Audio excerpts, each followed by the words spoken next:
سب سے پہلے بات کریں گے فارمیشن کمانڈرز کانفرنس نے وفاقی دارالحکومت کی اہم سرکاری عمارتوں کو محفوظ بنانے کے لیے پاک فوج کی قانونی تعیناتی کے خلاف بدنیتی پر مبنی پروپیگنڈے پر اظہار تشویش کیا۔ فورم نے کہا کہ سیاسی و مالی فوائد کی خاطر جعلی خبریں پھیلانے والوں کی نشاندہی کر کے انہیں انصاف کے کٹہرے میں لانا وقت کی اہم ضرورت ہے۔ اسلام آباد سے یہ خصوصی رپورٹ۔ Army chief general Asim Munir کی زیر صدارت 2 روزہ 84ویں formation commanders conference, corps commanders, principal staff officers اور فوج کے تمام فارمیشن کمانڈرز کی شرکت۔ شرکا کا وفاقی دارالحکومت میں پاک فوج کی قانونی تعیناتی کے خلاف بدنیتی پر مبنی پروپیگنڈے پر اظہار تشویش، حکومت سے بے لگام آزادی اظہار رائے کی آڑ میں زہر اگلنے اور تقسیم روکنے کے لیے سخت قوانین بنانے کا مطالبہ۔ ISPR کے مطابق فورم کے شرکا کا کہنا تھا کہ یہ پروپیگنڈا بعض سیاسی عناصر کے مذموم عزائم کے تسلسل کی عکاسی کرتا ہے۔ پروپیگنڈے کا مقصد پاکستان کی عوام، مسلح فوج اور اداروں کے درمیان دراڑ پیدا کرنا ہے۔ بیرونی عناصر کی مدد سے کیے گئے پروپیگنڈے کی ایسی مذموم کوششیں کبھی کامیاب نہیں ہوں گی۔ ذاتی مفادات کے لیے معصوم شہریوں کو ایک دوسرے کے خلاف کھڑا کرنا برداشت نہیں کیا جائے گا۔ تشدد کو ہتھیار کے طور پر استعمال کرنے کی بھی کوشش برداشت نہیں کی جائے گی۔ کانفرنس کے شرکا کا کہنا تھا کہ سیاسی و مالی فوائد کی خاطر جعلی خبریں پھیلانے والوں کی نشاندہی کر کے انہیں انصاف کے کٹہرے میں لانا وقت کی اہم ضرورت ہے۔ فورم نے کشمیری عوام کے لیے پاکستان کی غیر متزلزل سیاسی، سفارتی اور اخلاقی حمایت کا اعادہ کیا۔ فورم نے انسداد دہشت گردی کے خلاف جاری آپریشنز کا جامع تجزیہ کیا اور بلوچستان میں دہشت گردوں بالخصوص BLA مجید بریگیڈ کے خلاف آپریشن پر خصوصی توجہ دینے کا عزم کیا۔ فورم نے دشمن قوتوں کی حمایت پر کام کرنے والے دہشت گردوں، ان کے سہولت کاروں اور ان کی حوصلہ افزائی کرنے والوں کو بے اثر کرنے کے عزم کا اظہار کیا۔ فورم نے دہشت گردوں بالخصوص فتنہ الخوارج کا پاکستان کے خلاف افغان سرزمین کے استعمال پر تشویش کا اظہار کرتے ہوئے کہا کہ باہمی ترقی اور فائدے کے حصول پر توجہ مرکوز کرنا دونوں پڑوسی اسلامی ممالک کے بہترین مفاد میں ہے۔ افغان عبوری حکومت کو اپنی سرزمین دہشت گردی کے لیے استعمال سے روکنے کے لیے واضح اقدامات کی ضرورت ہے۔ فورم نے اقتصادی ترقی کے فروغ اور غیر قانونی سرگرمیوں کے خلاف کریک ڈاؤن کی حمایت جاری رکھنے، دہشت گردی اور جرائم کے گٹھ جوڑ کو ختم کرنے میں حکومتی کوششوں کی حمایت جاری رکھنے کا عزم کیا۔ GHQ حملہ کیس میں بانی PTI سمیت 100 ملزمان پر فرد جرم عائد کر دی گئی ہے۔ بانی PTI اور دیگر نے اڈیالہ جیل میں ہونے والی سماعت کے دوران سہتے جرم سے انکار کیا۔ اڈیالہ جیل کے باہر سے PTI کے عمر ایوب، راجہ بشارت سمیت 5 رہنماؤں کو گرفتار بھی کر لیا گیا۔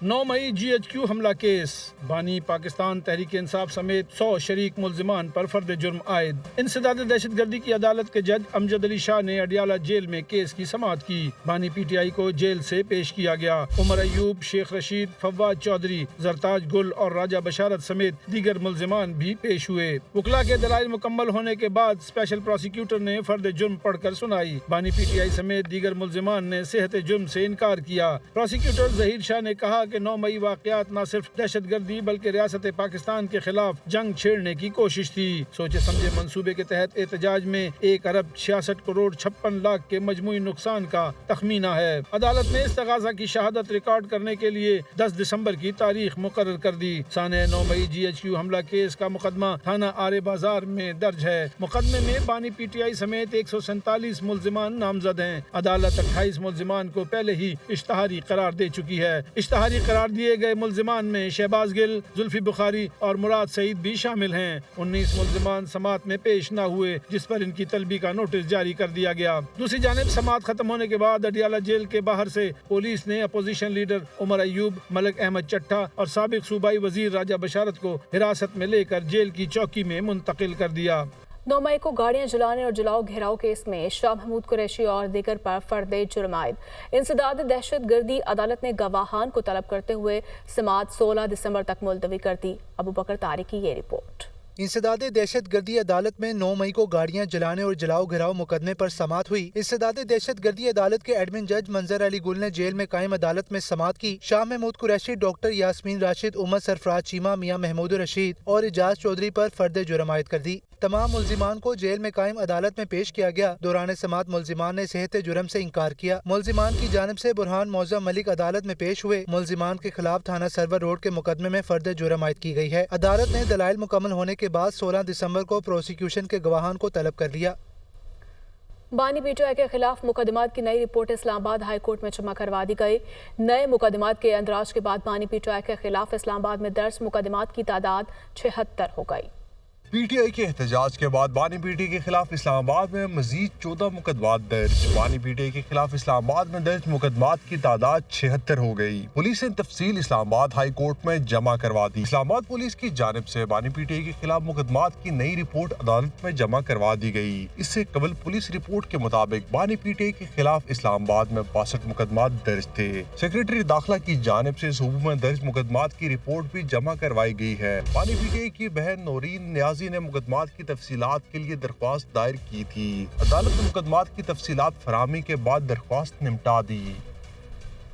اب آپ کو بتائیں گے شیخوپورہ پی پی 139 میں تمام 124 پولنگ سٹیشنز کا غیر حتمی غیر سرکاری نتیجہ موصول ہو چکا ہے۔ مسلم لیگ نون کے امیدوار رانا طاہر اقبال 44,535 ووٹ لے کر کامیاب ہوئے ہیں اور ایسے میں تحریک انصاف کے چوہدری اعجاز حسین 20,093 ووٹ لے کر دوسرے نمبر پر ہیں۔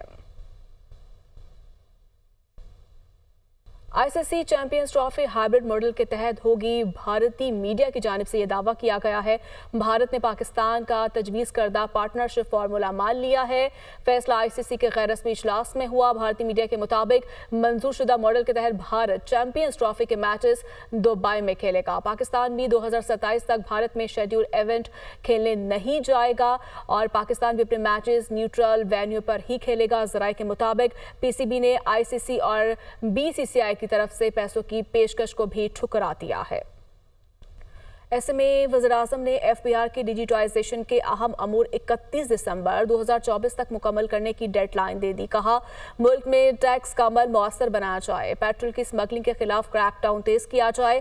معاشی صورتحال پر اہم اجلاس کا احوال اس رپورٹ میں۔ وزیر اعظم کی زیر صدارت معاشی صورتحال پر جائزہ اجلاس، ایف بی آر کی ڈیجیٹائزیشن کے حوالے سے پیش رفت پر اظہار اطمینان۔ وزیر اعظم نے معاشی ٹیم کی کارکردگی کو سراہا۔ وزیر اعظم نے کہا ایندھن کی اسمگلنگ کے خلاف کریک ڈاؤن اور قیمتوں میں کمی کے اچھے اثرات سامنے آئے۔ نومبر میں پیٹرولیم مصنوعات کی فروخت 25 ماہ کی بلند ترین سطح پر پہنچ گئی۔ کہا چینی کی برآمدات کے بروقت فیصلے کی بدولت 50 کروڑ کا قیمتی زر مبادلہ ملا۔ اجلاس کو بتایا گیا ایف بی آر کی ویلیو چین کی ڈیجیٹائزیشن کا کام مارچ تک مکمل ہو جائے گا۔ شوگر انڈسٹری کی ویڈیو انالیٹکس کی تنصیب کا کام مکمل ہو چکا ہے۔ سیمنٹ انڈسٹری کی ویڈیو انالیٹکس کے لیے ڈیزائن کا کام مکمل ہو چکا ہے۔ وزیر اعظم نے سیمنٹ انڈسٹری کے لیے بھی ویڈیو انالیٹکس کی تنصیب مکمل کرنے کی ہدایت کر دی۔ جسٹس منصور علی شاہ نے جوڈیشل کمیشن آف پاکستان کا 6 دسمبر کا اجلاس مؤخر کرنے کے لیے چیف جسٹس شاہی آفریدی کو خط لکھ دیا۔ خط میں چیف جسٹس سے 26ویں آئینی ترمیم کے خلاف درخواستوں پر سماعت کے لیے فل کورٹ تشکیل دینے کا مطالبہ بھی کیا ہے۔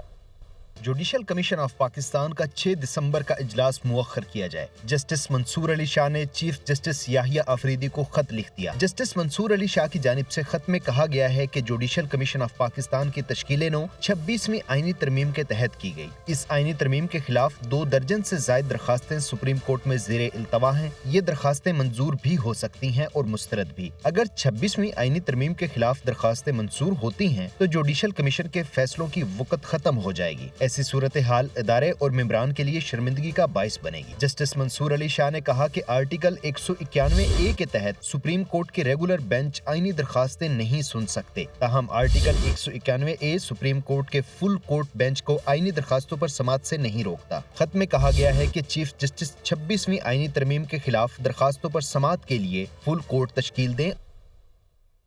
جے یو آئی فی کے سربراہ مولانا فضل الرحمان 26ویں آئینی ترمیم میں حمایت کے بدلے مدارس کی رجسٹریشن سے متعلق قانون سازی نہ کرنے پر حکومت سے ناراض۔ اتحادی سینیٹر فیصل واڑا اور مشیر برائے سیاسی امور رانا ثناء اللہ نے مولانا سے الگ الگ ملاقاتیں کر کے منانے کی کوشش کی ہے۔ مزید اس رپورٹ میں۔